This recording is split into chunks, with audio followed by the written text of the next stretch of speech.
What is up, YouTubes? Time to get ready to draft Strixhaven School of Mages. Let's get into it. Jumping right into the set overview, this set is Wizards jumping into the magical school genre. The set revolves around 5 colleges, each made up of an enemy color pair. We'll do a deeper dive into each, but here's the gist. White-black is Silver Quill. They are the most aggro color pair in the set, and their school mascot is a 2/1 Flying Inkling token, which is fitting because they have the most flying in the set as well. White-red is Lorehold. They are all about history and want cards to leave the graveyard. Their school mascot is a 3/2 Spirit, so while they may not be the most aggro color pair, they're still very fighty. Blue-red is Prismari. They want to cast and copy big spells. The bigger the better, and they have the biggeriest mascot of them all, a 4/4 Elemental. Now blue-green is Quandrix. They want to get a lot of land out and use that to also cast big spells. And then their mascot is a fractal token that enters with a different amount of 1/1 counters because they just like to count all the things.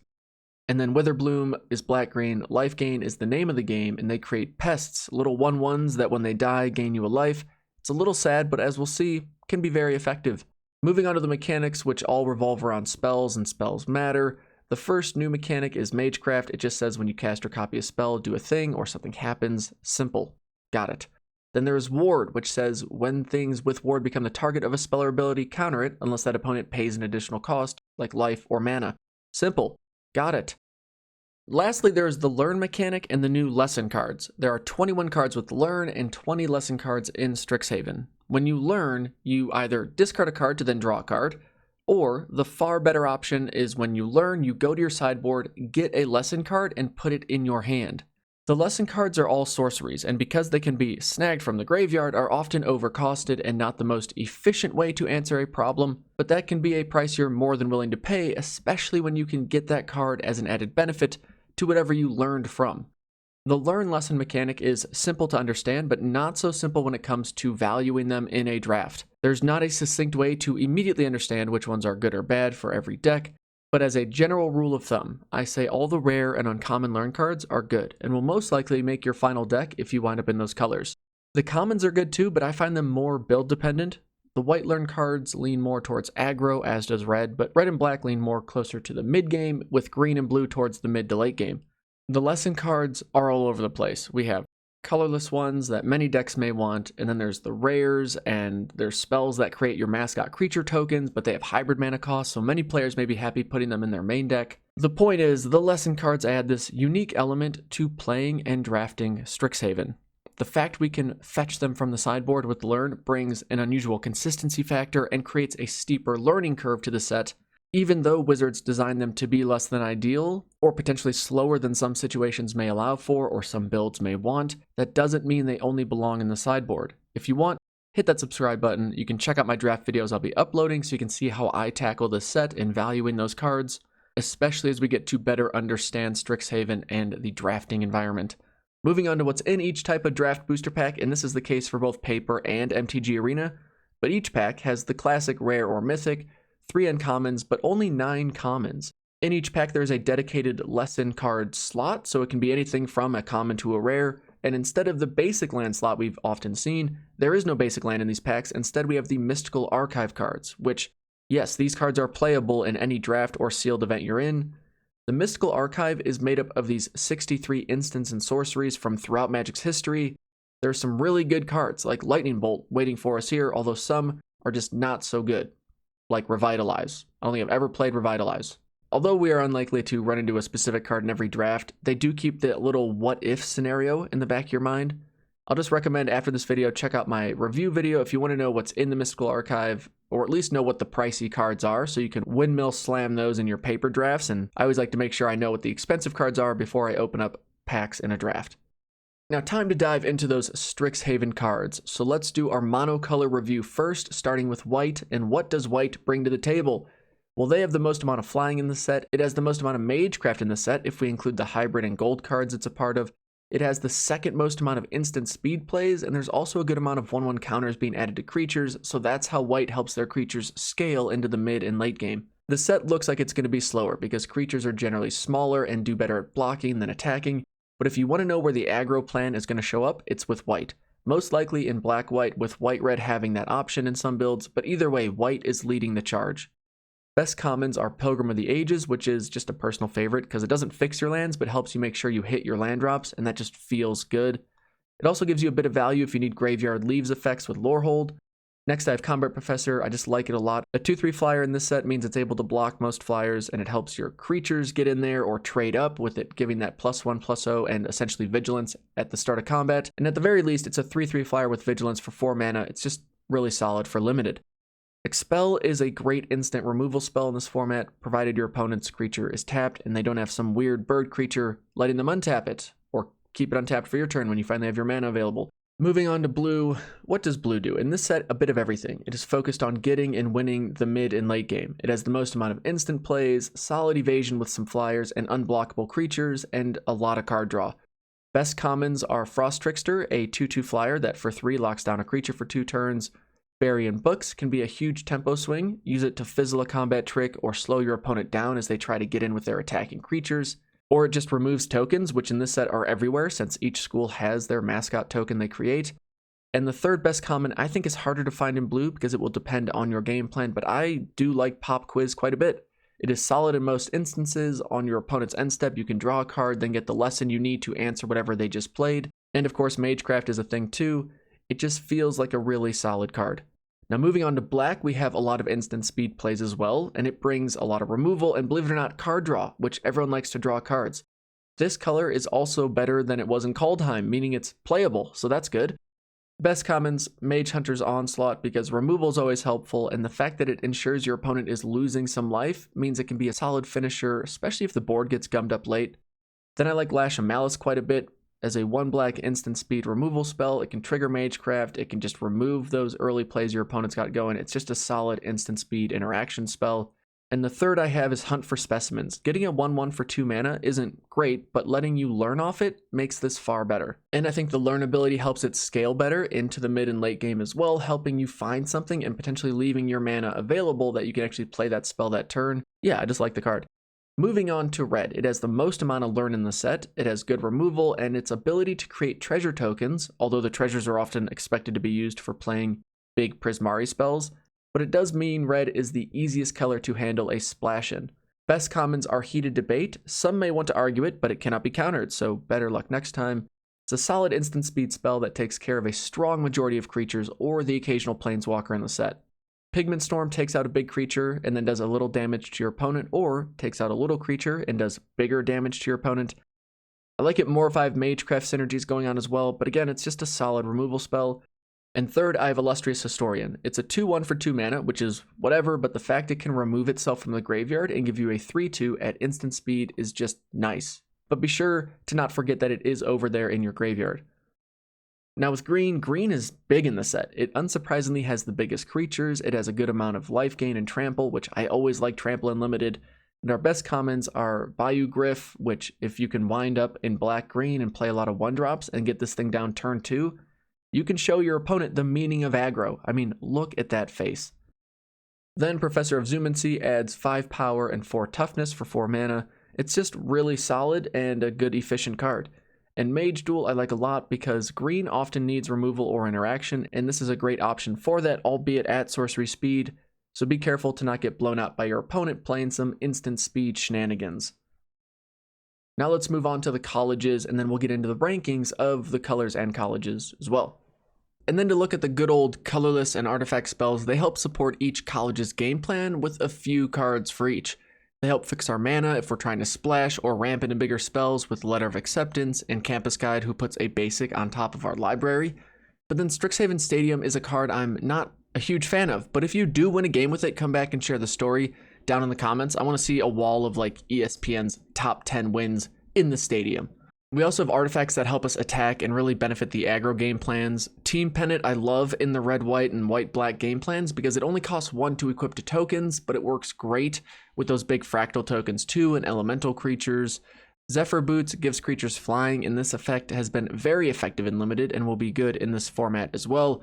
Lastly, Reflective Golem I like in those aggro decks. Just being a 2/3 for 3 isn't too shabby, and the fact that we can dump some mana into it to copy and pump other creatures up too with those combat tricks helps us keep applying that constant pressure. Biblioplex Assistant I like more than I thought I would. Getting your best spell back on top of your library and a 2/1 flyer for 4 mana can be just what you need at the right times. Also, Mascot Exhibition is a card you could play in the main deck or leave as that bomb lesson you want for later in the game, and I'd leave it in the sideboard if you have 4 or 5 learn cards, because having this in your starting hand just feels bad, but grabbing it when you learn on turn 5 or 6 feels really good. Then Wandering Archaic is one of my favorite creatures in the entire set. It's just pretty busted because it either slows your opponent down or they start giving you free spells, and a 4/4 for 5 mana, just really strong in this format and can definitely provide you a ton of value. Now moving on to the archetypes, our colleges, our enemy pair, school rivalries. In this set, we have a ton more gold cards to keep in mind. Over 100 actually, when we look at the gold, hybrid, and modal double face cards in the set. That then translates into about 20 per college. That's way more than we've seen in recent sets and is reminiscent of that last trip to Ravnica we've taken. And that means in your draft pool will most likely be someone else drafting the same college you are. So we'll go through each college's game plan, the best cards, and see which ones of those, if they're being passed to us, are probably assigned the college may be open or more open than others. Let's start with Quandrix. They want to play those huge creatures, get to 8 lands, and then ramp into bigger and better spells, which means they're also competing for some cards Prismari may want. Our Elder Dragon can be one of the best if we happen to have a decent sized fractal token already on the board, or if we go really wide, create some 1/1 ankle biters, he can help us alpha strike in. Our Dean flip card is a great way to get ahead on cards and always make sure we hit our land drops or use that massive mana base we built up and turn them into creatures. And quick sidebar here, every modal card in the set, save 2, all have at least one side that has a double color or triple mana colored cost. So while that may inhibit us being able to splash it and play both sides, that doesn't change the fact that most Dean cards are quite good and will be drafted by players even if they can only cast one side consistently. So the sign we can take there is if your Dean matches both your colors and comes your way midway into a pack, that can be a good sign that your lane is open. Now for Quandrix, other cards I'd love to see getting past my way would be like Zamone, helping us ramp early. Draw cards is going to be great so long as she can stick around long enough to do so. Quandrix Cultivator is just a solid body, helps us ramp, and Quandrix Pledge Mage is one of the better hybrid commons in the set that will scale well into the mid and late game. Now while we can get ahead later in the game as well as anyone, if we're against a really aggro deck like Silverquill, we need to have ways to stop them attacking. One massive creature will not stop them from closing out a game if they've been hitting us for 3 turns without much of a defense and have built a wide board. So look for the hybrid cards to help us have more early game options, and we may be stealing cards from Prismari like their Pledge Mage, or a bit greedier line of play, but one that can be pretty effective is you play Field Trip on turn 3, you get your 4th land, and then you learn grabbing Elemental Summoning and curving into that on turn 4 just feels amazing. I anticipate Elemental Summoning being a hot pick for Strixhaven because it is main deckable, it's a great grab if you have enough learn in your deck, and it fits well into multiple colleges' game plans. Fractal Summoning doesn't bring as much power early on, but does scale better into the late game, so both are a card I'm happy to grab and have at the ready in the sideboard, especially if I'm in Quandrix. Let's jump to Prismari next. They want to play big spells too and get those big spells out ASAP. Our Elder Dragon makes us a treasure and gives all of our artifacts the ability to tap for mana. Stormkilled Artist is a great treasure crafter, and Grinning Ignis also lets us bounce himself to add mana to our mana pool. Our Dean is also one of my favorite, but for limited, the red side is just far better. My concern with Prismari is our ramp options are less than ideal.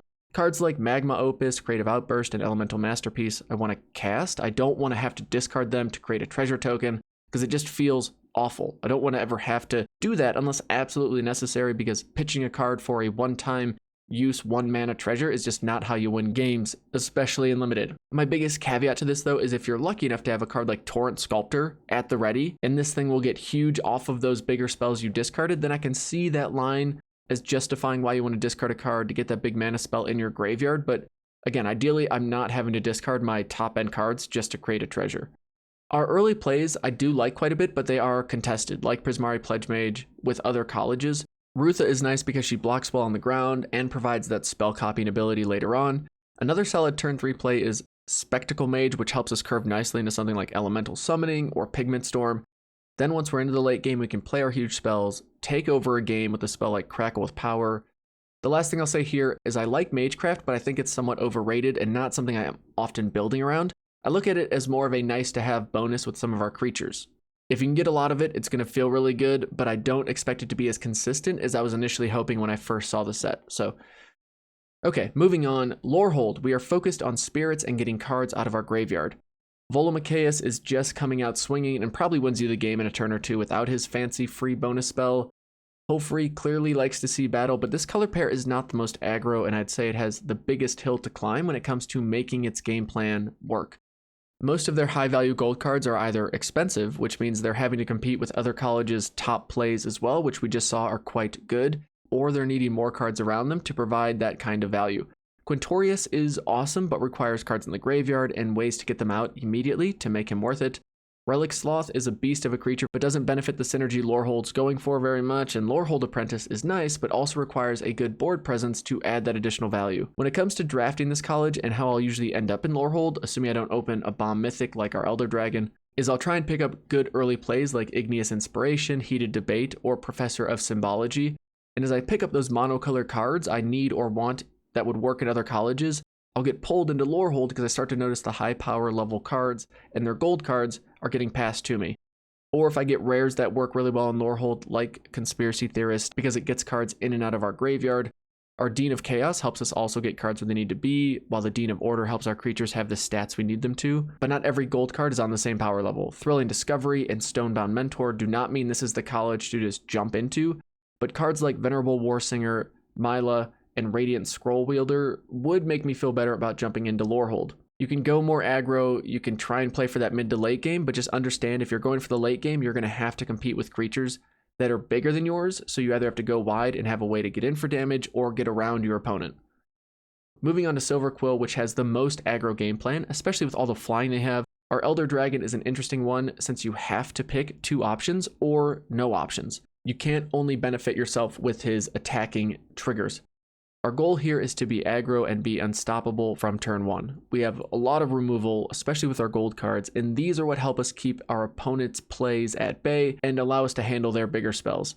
Also, as our creatures get traded away, we hope to keep their 1/1 counters around. Dean of Radiance is great at putting counters on our creatures that ETB this turn. Empress is here to only let the strong survive, as well as help us draw cards.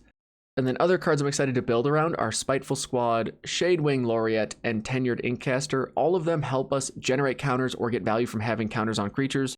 Trading creatures but getting to move their counters around is a great way to essentially get ahead on cards, since we are trading away cards but the power they added to our board remains. Star Pupil is that card that will be great in those builds that go all in on early aggro and moving counters around. A sub-theme in this college could just be mono white aggro. You could play Star Pupils, play Guiding Voice to add counters and get 2/1 flying token creatures from the sideboard with the Learn effect, and then scale everything up with Dueling Coach. It can certainly fumble if you run into someone who can block effectively and then just outscale you, but if you want the most aggro line, I think mono white could be it. The Mystical Archive cards can help with that game plan, but aside from going all in on mono white, Silver Quill's pretty straightforward. Play out our strong early plays like Killian, remove all the big things our opponent plays with the removal, and then fly over for the win. Silver Quill has a ton of flying, good combat tricks, and if you like aggro, this is the color pair for you.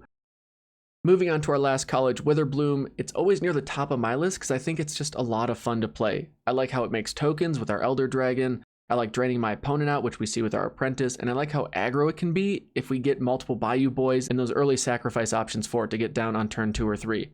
We also have plenty of removal and interaction. Mage Hunter is another card that can drain our opponent just for playing their deck, and our Dean flip card is awesome. Valentin will exile creatures, and Lisette gets those pest tokens we have growing and giving them trample.